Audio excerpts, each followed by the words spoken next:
Que faire la veille d'un oral de concours? Eh oui, je sais que vous êtes en train de flipper un peu parce que peut-être que demain, après-demain ou dans une semaine, vous allez passer votre oral de concours. Et là, ça commence à être un petit peu la panique, donc vous vous dites, qu'est-ce que je vais bien pouvoir faire? Bon, ce que j'ai envie de vous dire, le dernier jour de votre oral, avant de passer votre oral de concours, ne faites rien. C'est vraiment ce que je vous conseille de faire. Alors, peut-être regarder une de mes vidéos, si ça vous fait plaisir, si ça peut vous permettre de vous détendre, mais c'est tout. Hein, vraiment, là, j'ai vraiment envie de vous dire, ne faites rien la veille d'un oral de concours. Ça ne va pas se jouer à la veille. Hein. Par contre, il y a des choses qu'il ne faut pas faire la veille d'un oral de concours. Eh oui, on ne fait pas la bringue. Eh non, on ne va pas s'alcooliser, se coucher tard, se lever trop tôt, être fatigué, avoir la tête très fatiguée la veille de l'oral de concours parce que le lendemain, vous serez quand même pas en grande forme.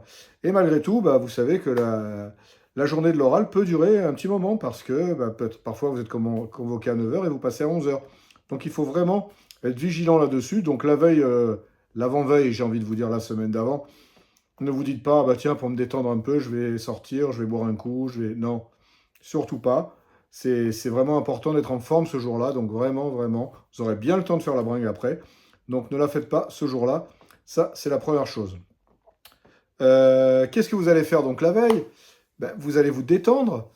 Pourquoi pas faire du sport si vous êtes habitué à faire du sport. Hein. Si vous n'êtes pas habitué à en faire, n'en faites pas ce jour-là, c'est pas la peine. Hein. Par contre, vous pouvez tout à fait, effectivement, aller vous promener s'il fait beau, aller au cinéma, bouquiner.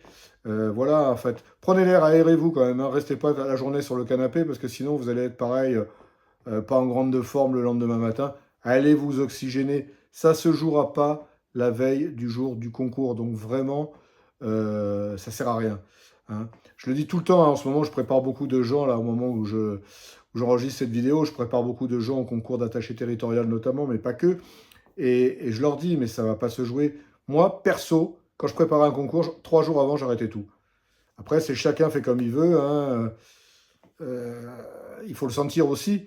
Mais surtout, quoi. Alors, surtout, le pire, c'est les gens qui ont des fiches de révision là, dans le couloir avant de passer. Mais là, c'est du n'importe quoi. Pardon. Il est important de pouvoir se détendre hein, avant le concours. Donc la veille, parfois l'avant-veille, si vous vous sentez, ça doit en faire partie. Hein. C'est comme avant d'aller courir un marathon, je ne sais quoi. Il est important de se mettre dans des conditions psychologiques pour ça. Donc vraiment, ne le négligez pas. C'est vraiment une chose que j'ai envie de vous dire aujourd'hui.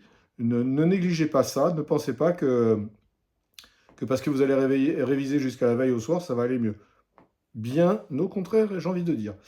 Par contre, ce que vous pouvez faire éventuellement, c'est de suivre l'actualité. Alors, pareil, hein, je le dis souvent, mais passez pas la journée sur BFM ou sur CNews, hein, ou LCI, pardon, sinon vous allez péter les plombs. Hein. La journée sur une chaîne info, on devient fou. Par contre, essayez de voir si c'est pas passé un truc extraordinaire, notamment au sein de l'administration à laquelle vous postulez. Hein, ça peut arriver, hein, qu'il y ait une réforme qui vienne de sortir, un événement particulier. Je pensais récemment à un candidat que je prépare sur le ministère de l'écologie. Voilà, il y a eu un tremblement de terre en Birmanie. On peut s'interroger sur les conséquences environnementales et les causes environnementales de ce tremblement de terre. Voilà, vous voyez, ça fait faire partie en fonction des sujets que vous préparez, que vous présentez, des oraux que vous présentez. Suivre l'actualité, ça peut être intéressant. Mais vite fait, vraiment savoir que les choses se sont passées. Même chose hein, pour les réformes de la fonction publique, bien évidemment, s'il y en a eu récemment. Mais c'est tout. Hein, vraiment, la veille, réfléchissez au trajet si vous n'êtes pas à côté. Ça peut être une chose aussi. Voire, allez le faire si vous habitez pas trop loin. Ça vous enlèvera le stress pour le lendemain d'aller faire le trajet. Hein, vous vérifiez où vous pourrez vous garer, si vous y allez en voiture. Ce genre de choses, au moins, ça permettra le lendemain de ne pas avoir le stress de la route, le stress du parking, etc. Ça, c'est important. Pourquoi pas, hein, si ça peut vous aider, mais c'est tout. Pas plus. Surtout, on bringue pas, on refait pas des fiches de révision la veille ou l'avant-veille, ça sert à rien. Vraiment, vous pouvez me croire. Voilà un petit peu ce qu'il faut faire. Ah si, j'ai oublié quelque chose. Préparez vos affaires, vos vêtements. Comment vais-je m'habiller? Faut pas que ce soit un élément de stress au dernier moment. Hein, le matin, ah là là, comment je m'habille? Ah, alors est-ce que je mets une cravate, un costume, gna gna. Hein, je mets un tailleur, je mets des chaussures plates à talons. Enfin, posez-vous des questions la veille, voire avant, mais pas le matin. Hein. Le matin, il faut vous éviter un maximum de stress, vous en aurez. Vous inquiétez pas, vous aurez du stress, il n'y a aucun souci si c'est ce qui vous inquiète. Donc évitez les autres sources de stress supplémentaires qui ne vous apporteront rien, c'est une certitude. Voilà, j'en ai fini sur cette vidéo. Bien évidemment, on like, on s'abonne, on partage. C'est important pour moi si vous souhaitez que je puisse continuer cette chaîne aussi régulièrement. Ben, il faut qu'il y ait du trafic et que nos amis de YouTube envoient un maximum de gens dessus.